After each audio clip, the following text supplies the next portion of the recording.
Katya. Okay, so yeah, thank you. Thank you for the invitation. So today I'm going to talk about the some inverse problem in cosmology that I've been working on recently, and I feel I'm quite interested in this problem. And so basically, this problem is related to a X-ray tomography problem, but in the Lorentzian setting. So as you can see in this talk, the light ray transform plays an important role in the analysis. And actually, if you might have seen the light ray transform in the other talks in the series, and this has attracted a lot of attention recently. However, for our problem, this transform is further connected to a wave equation, which makes the problem more interesting, in my opinion. And so I would like to show you some of our results. So part of this talk is based on the joint work with Andrzej Washi. Okay, so let me start with the inverse problem. Okay, so now the kind of inverse problem we want to study is to determine a kind of a gravitational wave. So the existence of a gravitational wave was predicted by Einstein, and this was confirmed by the LIGO project in 2015. So now there is a kind of a gravitational wave. This is called a primordial gravitational wave. They're generated from the very beginning of the universe, shortly after the Big Bang. And these are of a great interest in cosmology because the detection of this wave, for example, could provide evidence to the inflation theory, for example. So, however, the detection of these waves are quite challenging because, for this LIGO project, right, this detector, they are good for detecting local space-time distortions, such as the colliding of black holes and neutron stars. However, this primordial gravitational waves, so here I quote a paragraph from this paper by Krauss, Doddison, Meyer in Science in 2010. They said that these waves will involve waves today whose wavelengths will extend all the way up to our present cosmological horizon, and that they are likely to be well beyond the reach of any direct detectors for the foreseeable future. So therefore, if you, it's not very likely that you will detect these waves using LIGO. So, and plus, this primordial gravitational waves are weaker than the waves that can be detected by LIGO, actually. So therefore, the detection is quite challenging. Now, although the direct detection is not likely to work out, but there is another way to detect these waves. So this is to use this cosmic microwave background radiation. So this cosmic microwave background was discovered by Penzias and Wilson in 1965. So these are the remnant thermal radiation generated from the Big Bang. And the temperature for CM, you probably have seen this kind of a picture before. So the temperature distribution in the cosmic microwave background is quite isotropic. And this suggests a basically isotropic and homogeneous universe model. And however, there are anisotropies, as you can see in this picture. So the background temperature is about 2.7 K, but you can see there are anisotropies, this yellow and red dot somewhere. So this anisotropies, okay, so now the 2 years after the discovery of CMB, Sachs and Wolf wrote a paper demonstrating that these primordial fluctuations actually create these anisotropies. And they actually found a formula for this redshift of the CMB, so that this formula is about the redshift and is connected to an integral transform of the primordial gravitational fluctuations. So this transform is actually a cosmological X-ray transform. So there is a connection of these primordial gravitational perturbations and the anisotropies in the CMB. So this is where we are going to, so this is the problem that we're going to study, is to determine the early gravitational perturbations from the anisotropies of the CMB. So basically this is the idea for our study. Okay, so now, so by the way, so this CMB has been measured to high precision, and for example, this picture is from the project by NASA, and so we have there are a lot of data ready for this problem. Okay, so now I'm going to go over the mathematical model for this problem, and also I will show you how the X-ray transform arise from this redshift. Okay, so now let's look at the universe model. So I will consider this MG0 to be the Friedman-Lamette-Robinson-Walker cosmological model. Basically, here you have this M is 0 to infinity times R3.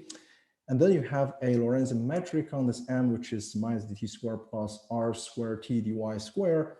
So basically this, here we have a coordinate, the coordinates X is T, Y. And this factor R is assumed to be smooth. And actually this is the, so in this R of T is related to the expansion of the universe. So in this model, the universe starts from a singularity, this Big Bang at t equal to 0 and starts to inflate. So the factor R is related to the rate of expansion. So for example, if the universe was very young and dominated by radiation, this factor is about t to the half. And then for the other model, you might have t to the 2/3. And based on the more recent observations, so this universe is expanding with this rate e to the lambda t, and this lambda is a small positive cosmological constant. So I will take the, so we will take this as the background for this background universe model. So now for the actual universe, we're going to consider a metric perturbation of this FLRW space-time. So we'll consider a metric perturbation. We still have the same manifold, but we have a metric perturbation here. This G. So G is the metric perturbation. So now here I will, so this is a very idealized picture of the history of the universe. So basically you look at this picture. So this is the Big Bang, and then this is singularity. And then in a very short period of time, there are very complicated physics and some speculative theory about the this period of early universe. So which we will not talk about. There's a thing that I can say later, but usually, but basically, I will not we will not consider this period of time. So now, the kind of time that we're going to start considering is this so-called surface of the last scattering.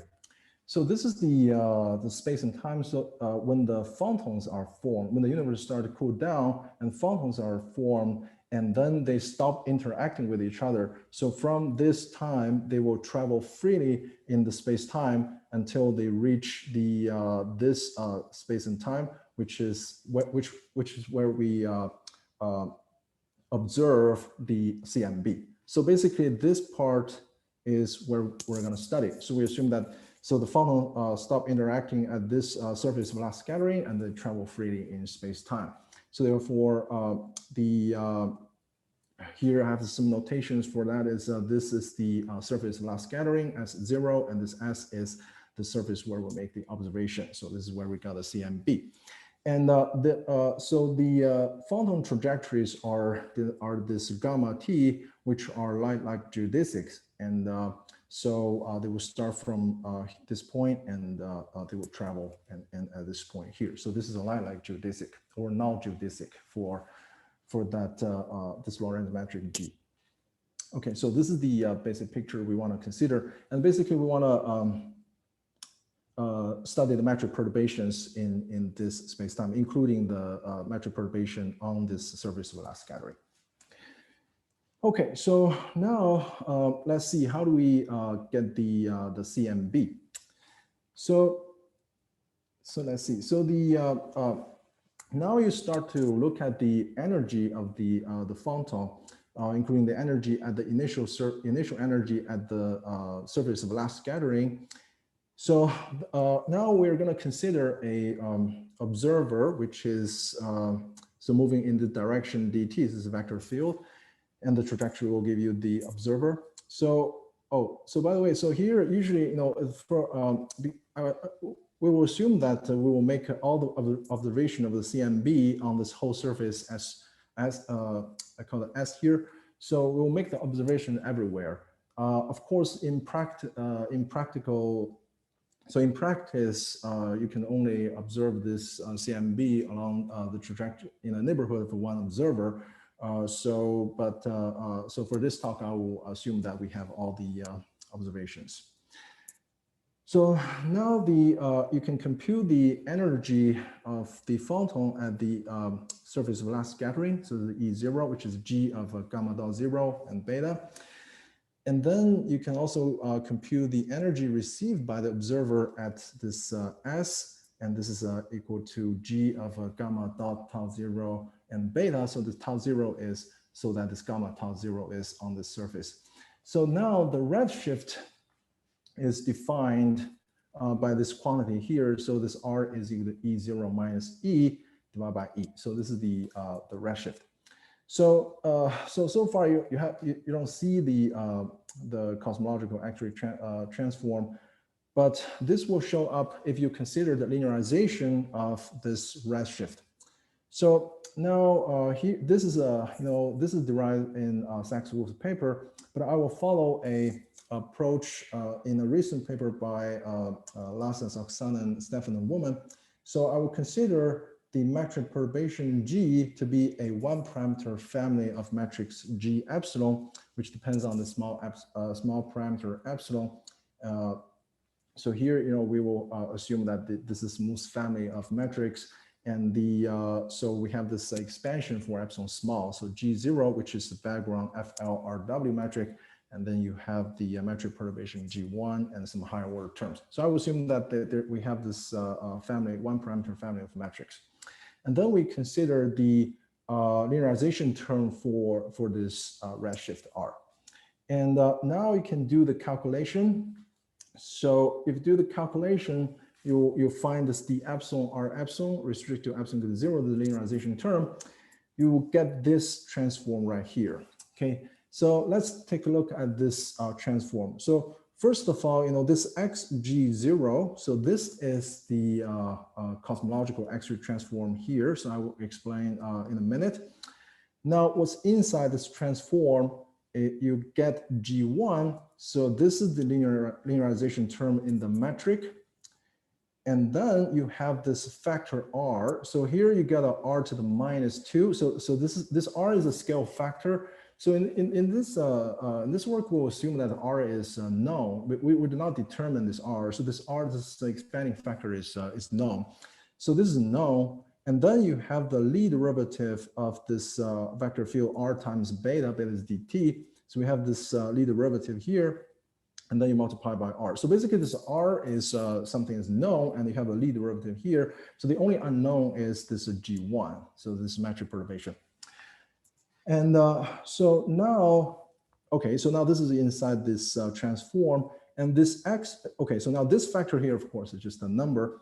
And then you have this xg0, which is the this cosmological X-ray transform, or we will call it the Linearization transform of this symmetric tensor. So because G1 is the metric, it's symmetric 2 tensor. So this transform defined the following way: that you have a symmetric 2 tensor F. You have the Fij along this Lie-like geodesic gamma tau. And then you have the two derivative gamma dot I, gamma dot J, do the summation. So basically, this is the definition for this xg0.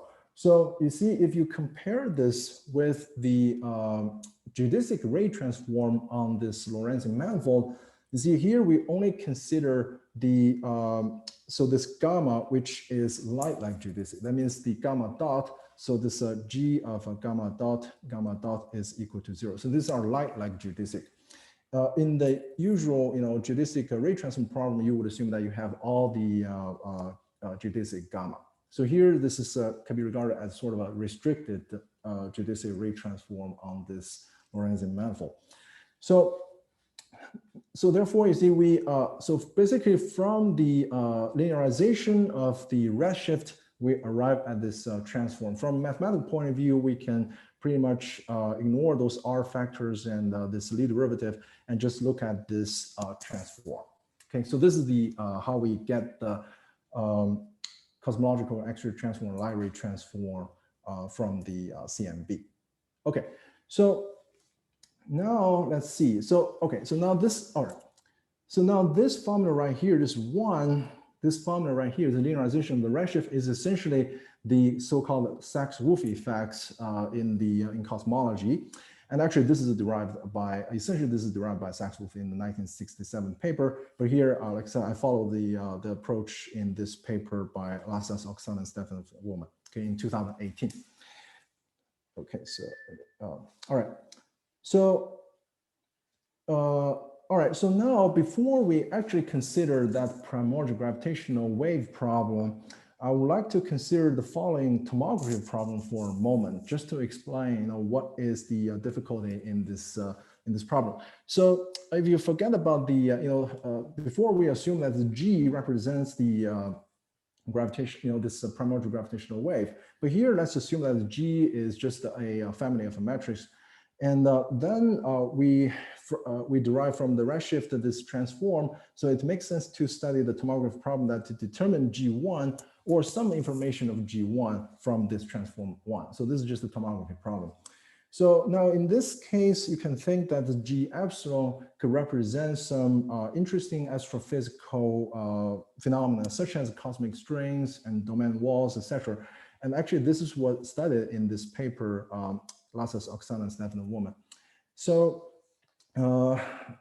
yeah, and in fact, from the physical literature, such as Damour and Valenkin, they actually computed the possible a gravitational burst from the oscillation of cosmic strings. This burst have a specific type of singularity, and it's very interesting to see if you can determine the singularities from this tomography problem, from this Lyra transform. Okay, but so I don't know any result of that sort. So so now regarding this problem, so I would like to mention some results in the literature. So first of all, Gitterman in the 1989 investigated the transform on the compactification of R2 plus 1. And he encountered this transform in the study of the Lorentz inversion of the Zoe problem. And actually, he had a very inspiring remark in the end of the section about this ray transform. And he said he compared this Lorentz inversion of this X-ray transform with the usual CT scan problem. And he pointed out that there are both practical difficulties and theoretical difficulties in the reconstruction. So practical because you do not have the measurement for all time. And but theoretically, you have this he called relativistic X-ray transform, cosmological X-ray transform. For this transform, you are not expecting to, at least macrolocally, it has a big kernel. So basically, if you have this time-like singularities are lost after you take the transform. So there is a part of the function that you cannot actually determine, at least macrolocally. And this, and actually in a paper by Greenleaf and a woman, they had an example showing that if you can have a function that you can only recover half of the wavefront set, from the Lyra transform. So there is a theoretical constraint on the ability for reconstruction. So now, okay, so this is the Gitterman's work. And for Minkowski spacetime, the transform is microlocally. So for Minkowski spacetime R3 plus 1, this was studied by, in this paper, Lasas, Oksanen, Stefan Woolman. So I abbreviate the authors because it's a bit long. So this paper, I will mention this paper many times in the talk. So I will call LSU. And also I studied the, studied this transform in 2018. So basically, for this transform, from the microlocal point of view, it's microlocally invertible in space-like directions and fails to be invertible in time-like directions, and the invertibility is unclear near the light-like directions. So basically, in the if you think about these, so this time-like or space-like singularities, so basically, if you have a space-like singularity, it corresponds to a particle moving at the speed slower than the speed of light. So therefore, the first two cases, the space-like singularity and correspond to the particle moving slower than the speed of light, and the light-like singularity correspond to like photons, and this time-like correspond to the particle moving faster than the speed of light, which may not exist. So therefore, the space-like and light-like are the interesting part. So here's this. This is the microlocal from the microlocal point of view. Therefore, if you have a time-like, so for time-like singularities, this are in the kernel, microlocal kernel of the operator, as explained in this works already. So now the result in this OSU paper has been generalized to Lorentz manifolds by the same author in 2020. Okay, so at least for the local problem, you have the similar results that the transform is microlocally invertible in space-like directions. So now these are about some features of the problem and limitations on the reconstructability of the transform. And for the injectivity of the transform on Minkowski spacetime, it's known that this transform is injective for compactly supported functions. So this proof is based on a Fourier slice theorem plus the analyticity of the Fourier transform for compactly supported functions. So this is basically based on analytic continuation. So all right, so but there is no, so these are the injectivity, but you do not have in general a stability estimate for the transform. So now here are some work. I only listed the work that are related to the talk, so I may miss the some of the other works. I apologize for that. So Stefanov in 2017 studied the support theorem for analytic Lorentz manifold. Actually, he also considered the transform with weights. And Verta in 2018 studied the transform using Pastov identity method. He proved the injectivity result for actually pseudo-Riemannian manifold with certain signatures, and also he studied the Minkowski case. So more recently, we have this paper by Faiz Mohammadi, Imar Verta, and Oksanen. They studied injectivity for certain static and stationary spacetimes. And finally, most of these results are for functions, scalar functions. And finally, we have this work by Krishnan, Snapati, and Bashith. In 2020, they obtained some unique results for tensors. So for tensors, you would have basically you have a kernel. So they clarified that kernel in that paper. So these are some results about the tomography problem. As you can see, if your function has a kernel, because the Linearization transform, at least macrolocally, has a kernel in the there are limitations. And for the primordial gravitational wave problem, actually we're interested in the light direction, which is not very clear in general.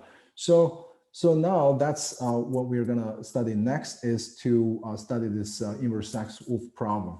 So for the primordial gravitational wave problem, we should take into account that this symmetric perturbation is actually the evolution of the whole universe. So they should, within the general relativity theory, they should satisfy the Einstein's equation with certain source fields and the initial perturbations at the surface of last scattering. So therefore, the study that we're going to, the problem that we're going to look at has more information. So this G epsilon should satisfy the Einstein equation. So now on the linearization level, this implies that the perturbation G1, they should satisfy some wave equations, at least in some gauge, in some well-chosen gauge, like wave gauge, then you should have a second order hyperbolic equation, such like a wave equation. So these equations have been derived in the cosmology literature. So I have, and also you can find it in the standard textbook in Dulles and Dury. So now in the rest, I will show you one simple example of the scalar type perturbation. So, and just to show you what is the equation for this G1, and you will see that we'll get this wave equation. So now let's assume that so here we'll assume that the actual cosmos is a metric perturbation of the form G is background plus a perturbation. because the background is a FLRW spacetime, which is conformal to the Minkowski spacetime. So I'm going to introduce a conformal time so that we can conformally transform the metric to the Minkowski and just work on the Minkowski. So this is the transformation. So the G0 can be written in this way. So we get this R factor plus times the metric GM, which is the Minkowski metric. And then in the so-called longitudinal gauge, we'll consider metric G of the following form. G is the metric with the perturbation. G0 is the background. So with the perturbation, we have R square S times this thing here. So we get 2 phi and minus 2 psi. So this phi and psi are scalar functions, and actually they are the metric perturbations. So the background will be this ds square and minus dx square. So here's the signature. I changed the signature because this is we used in those literatures. So now this is the so-called scalar perturbation. So basically, your metric perturbation just you just have these two scalar functions. Now, if you apply this, you consider the G epsilon with this epsilon parameter, you derive the redshift, you will get this integral transform. Okay, so this is the integral transform that I showed you before that so this guy right here. So this is the linearization, you will get this integral for this phi and psi right here. And this is in the cosmological literature, they usually express this in terms of the temperature variance, that's delta T over T, and that they call this integrated Saxe-Whorf effects, but essentially this is just that transform I show you. Okay, so therefore we have this transform of this two function phi and psi. So now what are the equations for phi and psi? So now I will show you consider the universe dominated by a perfect fluid sources. So in some cases, adiabatic perturbations, you can derive that this phi is equal to psi, so these two functions are the same, and this phi satisfies the following Bardeen's equation. So this is the equation for phi. Okay, so now this derivative here denotes the s derivative, and this hs is a function related to this rs. And if you look at this equation, you can see that you have the dt derivative plus the cs squared Laplace phi. So this will give you the wave operator. So the cs is a speed of sound. Here for this perfect fluid source model, the cs is less than 1. So this part will give you a wave equation, and the rest will be basically lower order perturbation. This is a potential term plus a first order derivative term for phi. So basically, this is the equation for phi is a wave equation with some perturbations. So now in general, so here the right hand side is 0, but in general you will have a non-zero term on this right hand side. So therefore, the problem we study will become the following, right? So you have the transform 3 of this function ds phi and ds psi. Actually, there will be just a ds phi. And then you have this phi will satisfy this wave equation. So therefore, you will arrive at the following. So we'll call the inverse Saxe-Whorf problem is to determine phi from 3, this integral transform, where this phi will satisfy this equation 4. Okay, so this will be the problem that we're going to study. Is you compare this with the tomography problem, we have additional information that we have this wave equation. Okay, so now what are the main results that we have? So our main results are about the stable determination of the solutions for of Cauchy problem from the Linear transform. So we will study a model problem, and we'll show you in a minute that it works for this problem, for example, and more problems. So I will consider M to be this part of this Lorentz manifold, which is T0 to T1 times R3. So I just consider this part. For most of the time, I'll assume T0 to be 0. And then we have a Lorentz metric on this part of the manifold. And then this XM is the Linear transform on this part, okay, on this part of the, on this M. And then I will just, for this time, I will only use the standard wave equation. So dt squared plus c squared Laplace. This Laplace is the positive Laplacian on R3, and here c is the wave speed, and I will is a constant. I will assume that c is constant. Okay, So now we consider this Cauchy problem where we have the Cauchy data on this surface as 0 here. Okay, so this is where we have the initial condition. So now our main result is this. So it's a stable determination of the of this F1, F2. So you see in this wave equation, we're going to determine F1, F2, and also that will also determine F as well. So this is the joint work with Andrzej in 2019. So assume that the C is bigger than 0, less than or equal to 1 is a constant, and we assume that F1, F2 are this compactly supported solid functions, and assume that they are supported in a compact set K of this initial surface. Then this Linear transform XMF uniquely determines F and F1, F2, which satisfy that Cauchy problem. And moreover, there exists a constant such that you have the following stability estimate. So this is the main result. So here I should mention that the key thing here is that the C, this constant, it should be less than or equal to 0. Oh, sorry, less than or equal to 1. Okay. So now, because if C is less than or equal to 1, then if you look at the solution to this wave equation, basically the singularities will be only space-like or light-like. So if you, and therefore, you know, actually for C less than 1, where you have a space-like singularity, you know, the proof is easier. And it's only for C equal to 1, which, you know, your singularity will be light-like. This is the more difficult case. Actually, I do not know any result about the reconstruction of a function involving the light-like singularities. So for C bigger than 1, you will have the time-like singularities, which will be in the kernel, microlocal kernel of the operator, so that we do not expect to have a stability estimate, stable determination for this problem. Okay, so this is basically the main result for this model problem. And actually, with this stability estimate, we can generalize the result to other problem as well. So first of all, if we can consider wave operator with the perturbations. So suppose we have this wave operator here, and plus the first order perturbation and the and the zeroth order perturbation.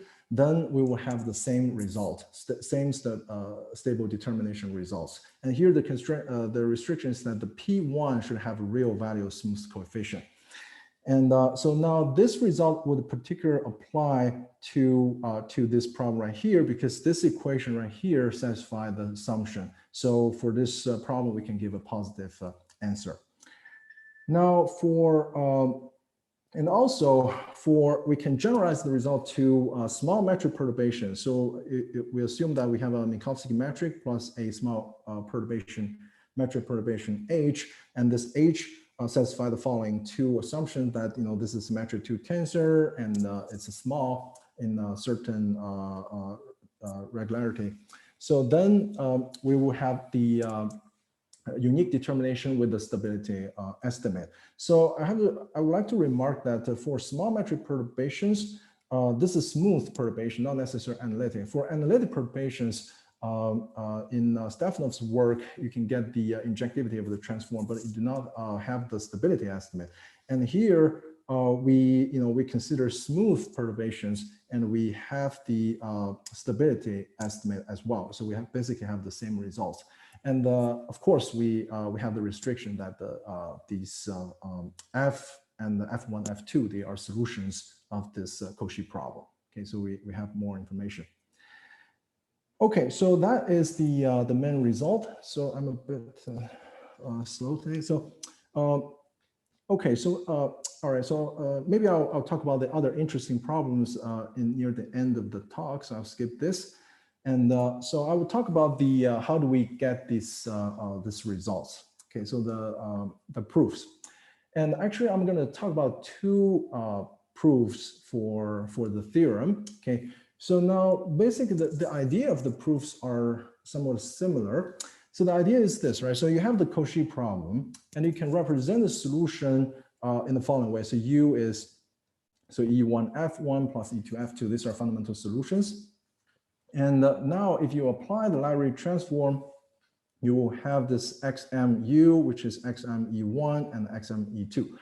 So you have a representation of the solution from the initial data F1, F2. Now, so therefore, our goal is to study this operator XM and E. Okay, this E1, E2, as we'll see, they have a similar structure, but we're going to study this operator, and our goal is to modify this operator so that it becomes a pseudo-differential operator, and we can microlocally invert them. So this is the basic idea, and therefore, the whole study is about understanding of this composition and how to twist it so that it become a well-behaved operator. So now the first approach is the okay. So the first approach is the following. So okay. So this is the parametrization for the Linear transform. So let me see.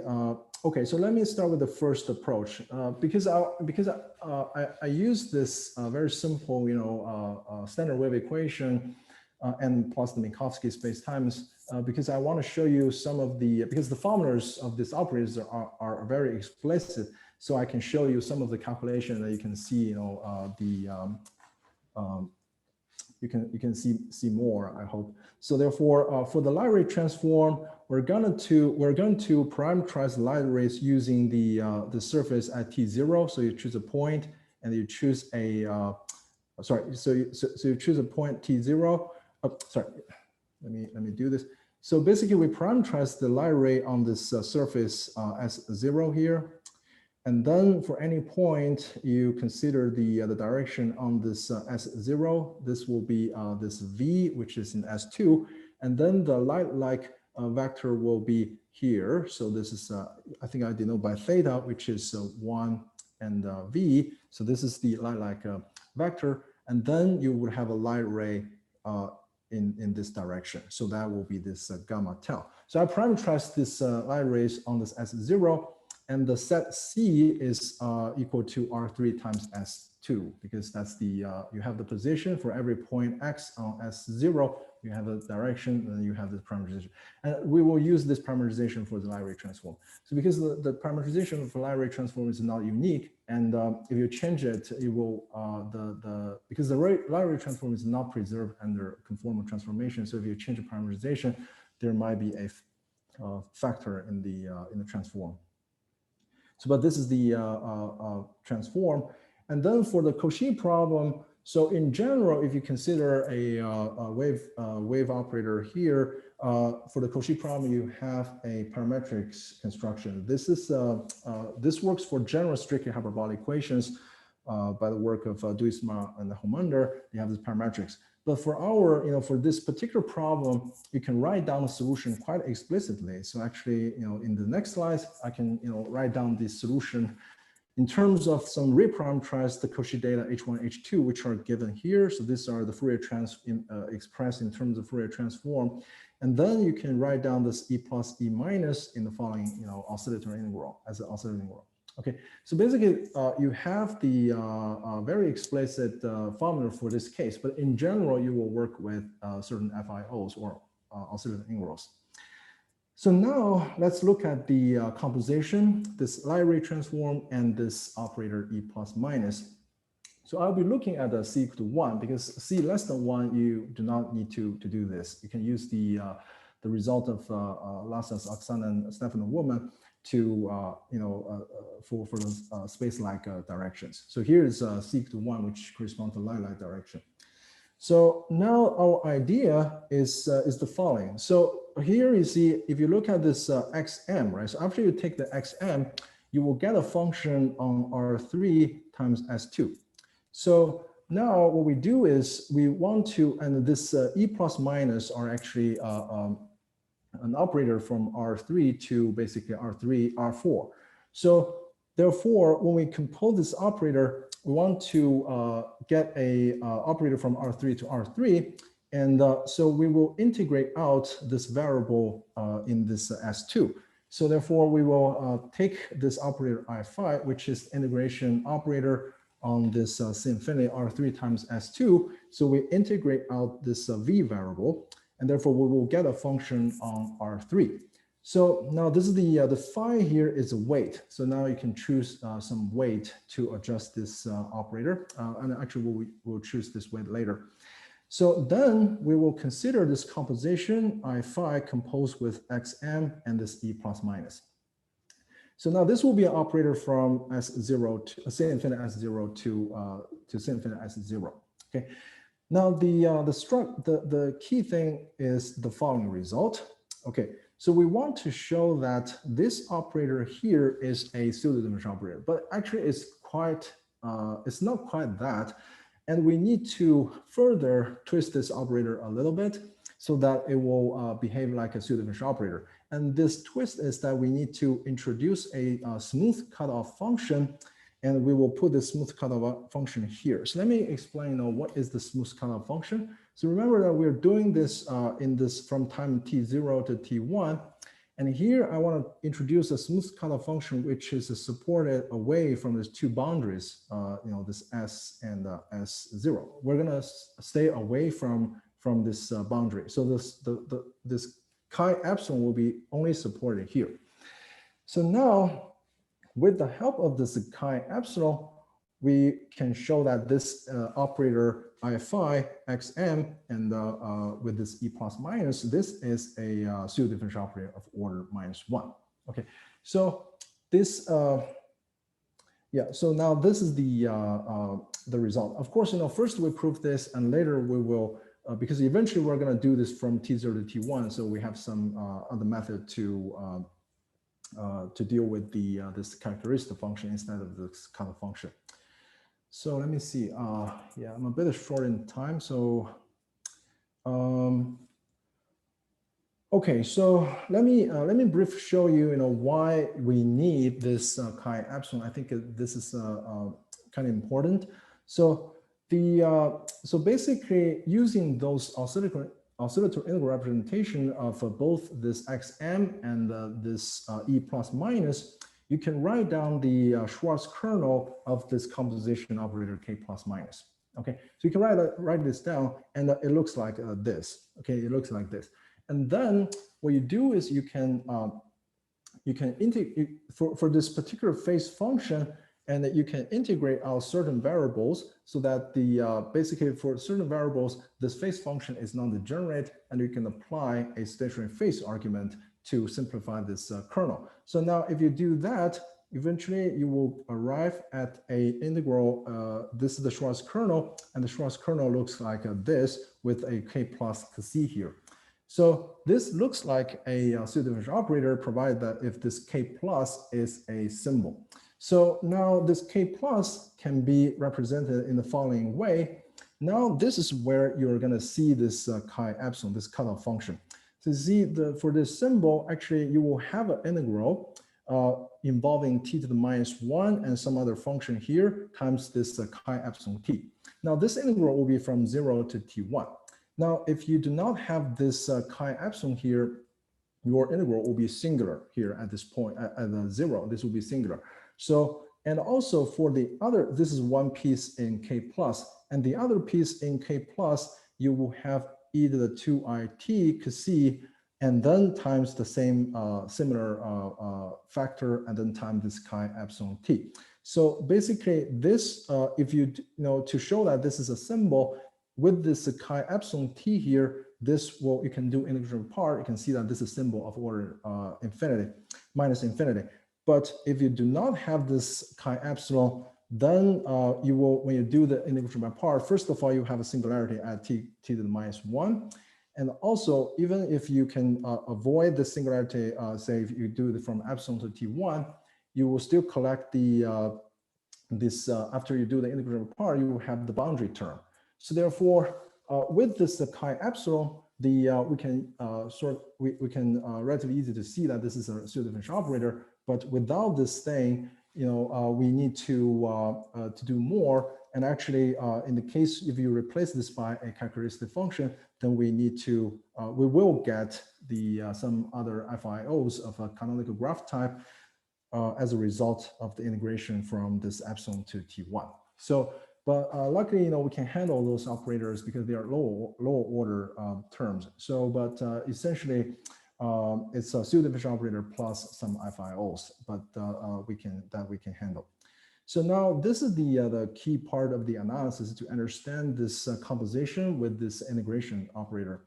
And so in the so now finally with the so finally once we understand this, we can apply this I-phi operator to the to this xm and the chi epsilon f, and then we can we will get an operator, we will get a term like this, and for each of this k phi plus or k phi minus, we can find an inverse, microlocal inverse, so that by choosing different phi, we can find the inverse, and eventually you can solve this H1, H2 from this set of equations, and then we will get a formula in the following way, that you have this operator A1 and A2. When you apply it to this xm chi epsilon f, we will retrieve H1 and H2 with some smoothing operator or FIOs of a lower order term, and that's where we can get the stability estimate. Basically, this is the where we're going to use the result to microlocally invert the operator. Okay, so this is the first approach. Okay, so this is the first approach, is to look at the composition and apply this integral operator. So, all right, so I think in the next 5 minutes, I will briefly explain the other approach that I've been working on. And I think, by comparing these two approaches, especially in the second approach, you can see that this library transform, especially this normal operator, will play a interesting role in the analysis. So, yeah, I'll briefly mention this. So for the second approach, we're going to look at the normal operator. So here, so this L is essentially this xm, but I would think this L is the library transform defined on the whole space instead of the part of the space from T0 to T1.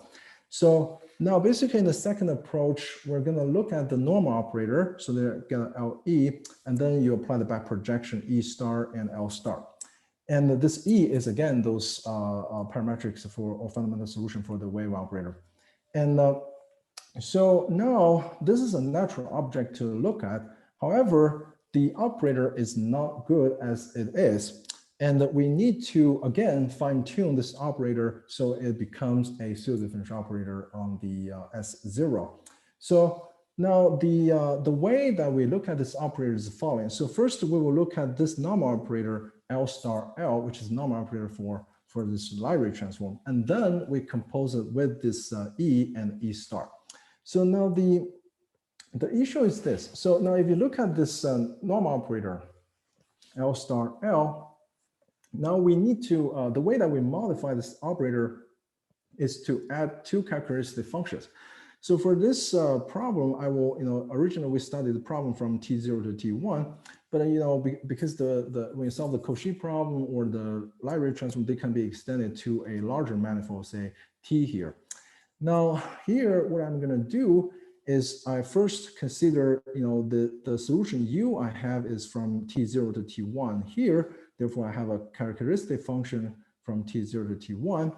And then I have another cutoff, then I will choose another cutoff function, which is only supported here. So it's supported here. It's away from the support of, it's away from this T0 to T1. So this is a chi. Now I'm going to apply this chi to the left of L star L, and this chi, the characteristic function, to the right-hand side of L star L, to the right of L star L. So now the key result here is that this operator is actually a good thing to study.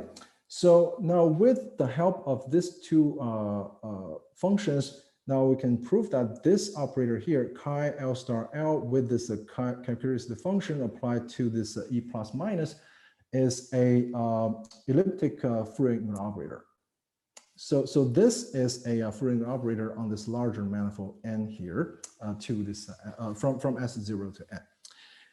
So now, so you may wonder, why do we need this characteristic function? So I hope to, I think I have a few minutes. So I will try to explain why we need this characteristic function. Actually, it makes sense. So the reason that we need this is that it's because of the microlocal structure of the normal operator N. So this is the Lyric transform. So actually, from the work of Stefanov and Woman in their book In Progress, so the kernel is computed explicitly for this Minkowski case. You would have the Schwarz kernel Kn. It can be represented as this in this form with this k tau c, which is given by the following formula. So if you look at this k tau c, it behaves pretty much like a symbol for a pseudo-dimensional operator. However, it is singular at the c square equal to tau square, which corresponds to the light-like directions. So now for this kernel, we can show that microlocally, this kernel is a para-Lagrangian distribution associated with two Lagrangians. So these are introduced by Melrose and Woman and Goodman and Woman.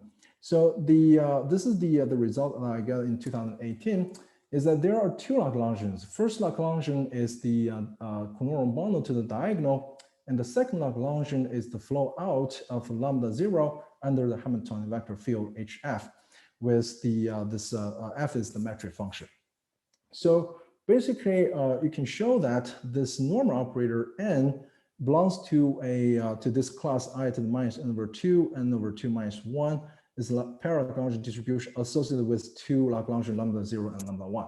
Basically, the kernel will be singular at these two Lagrangians.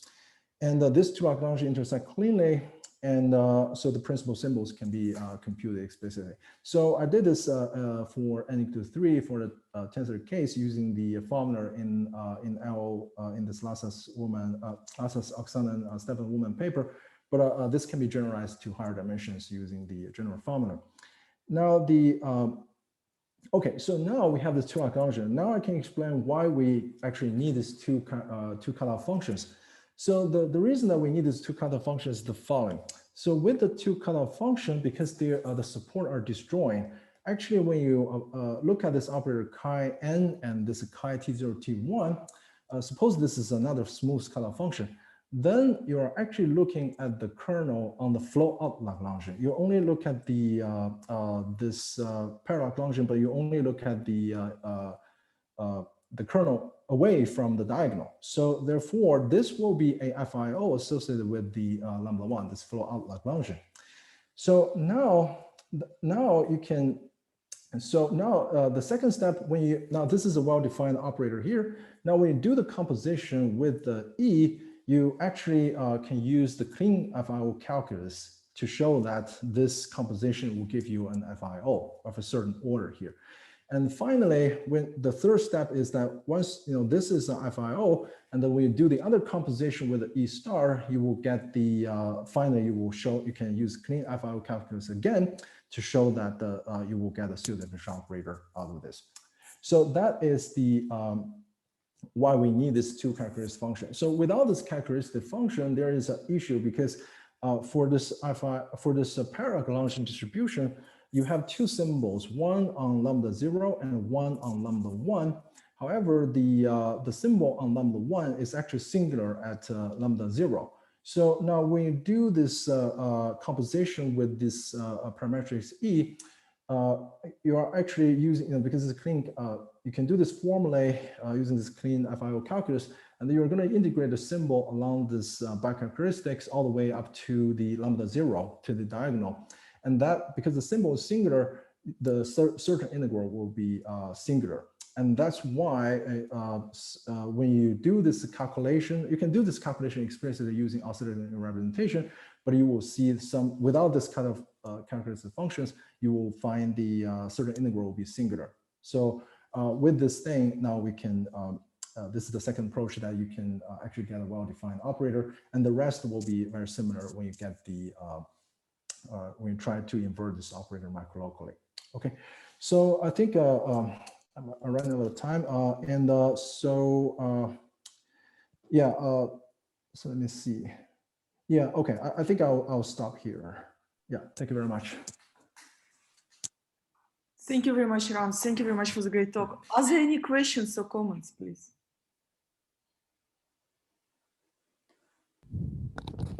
Hello, Yiran. Hi, how are you? Oh, great talk. Thanks a lot for the talk. So, Could you comment, I mean, in your main result, you get good and honest injectivity, right? Not just Yes. like a micro-local result.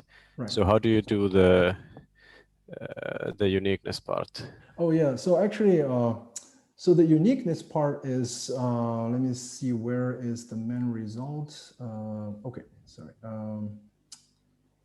Yeah, so actually the uniqueness part follows from the, because we know that so for this result is only for Minkowski, right? So, okay, so for Minkowski case, we know that the transform is injective for compactly supported functions.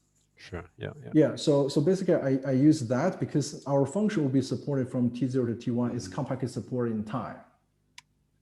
Right, and also it's a supported in a compact set. So basically, they're compactly supported, and so the uniqueness is not the main issue here. But we use that to prove the stability. Now, for the perturbation case, we use a stability estimate to get the uniqueness.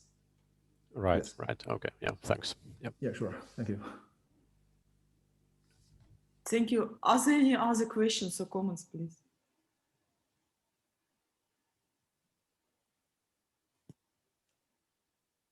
Any other questions or comments?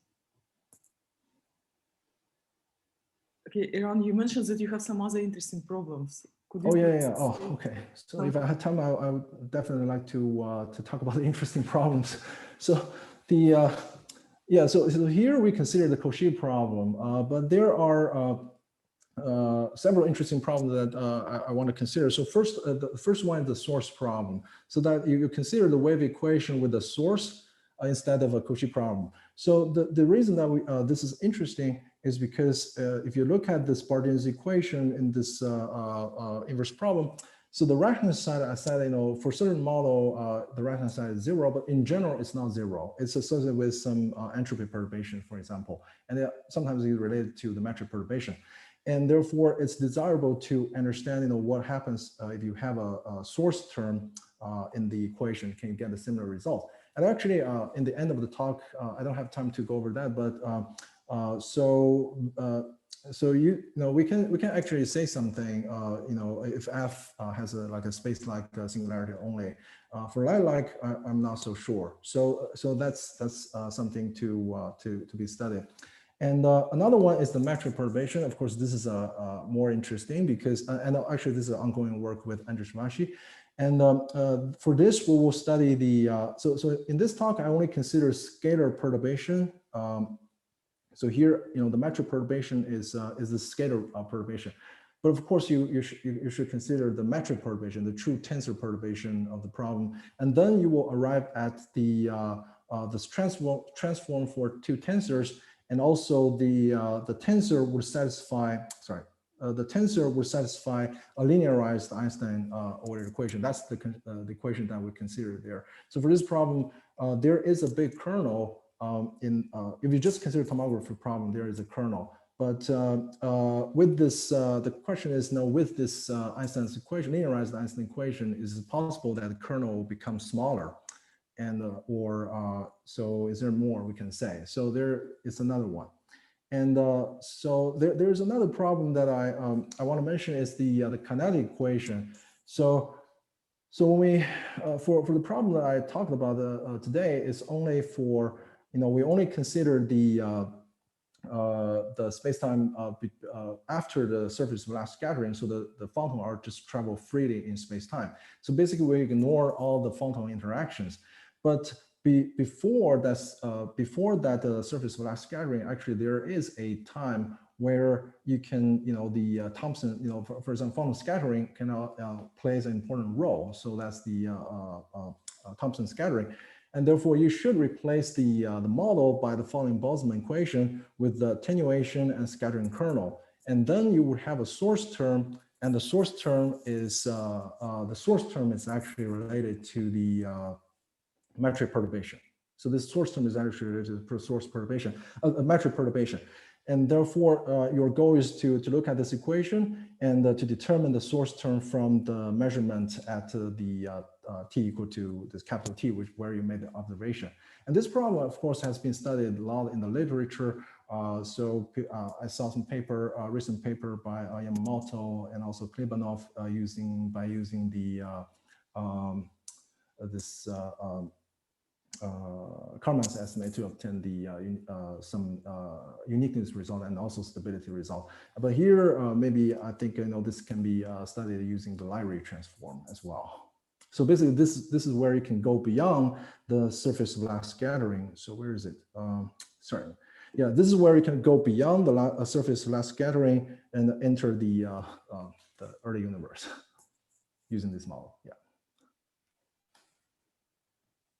Thank you very much, Yiran. Thank you very much. Yeah. Are there any other questions or comments, please? So I would actually like to ask one more, sort of inspired by these open problems that you presented. So the problem with the source on the right-hand side in the wave equation. Mm-hmm. So in that case, F could have also time-like singularities, right? Yeah, they could have, yes. Yeah, and that, I suppose that would be then difficult to handle, or would it? Yes, it will be. So yeah, let me see the source problem. Oh yeah, sorry. Yeah, so for the source problem, you're right. So this F could have a time-like or line-like any type of singularity, and of course, so if you look at yeah, therefore to obtain a stability estimate, I think for space-like a singularity, you probably can get a stability estimate, and for line-like singularity, it's not so clear. So, but definitely for time-like, you probably won't be able to get a stability estimate. Although uniqueness is a different story, right? So because if F is a compact support, you can still get the uniqueness, but stability might, especially if you just consider the Lorentzian, yeah. Right. Sorry, the Minkowski case. Yeah, the Minkowski case. But in that case, it would be, I suppose, quite hard to try to perturb it, right? So something like near Minkowski. Right, probably. Yeah, there probably will be challenges. Yeah. Okay. Yeah, I'm trying to get what we can get. Right. But it's harder problem, of course. Yeah. But I mean, I think your result is very exciting. Yeah. Thank you. Thank you. Yeah. Thanks a lot. Yeah. Thank you. Thank you very much. Are there any other questions or comments? Okay, if not, thank you very much.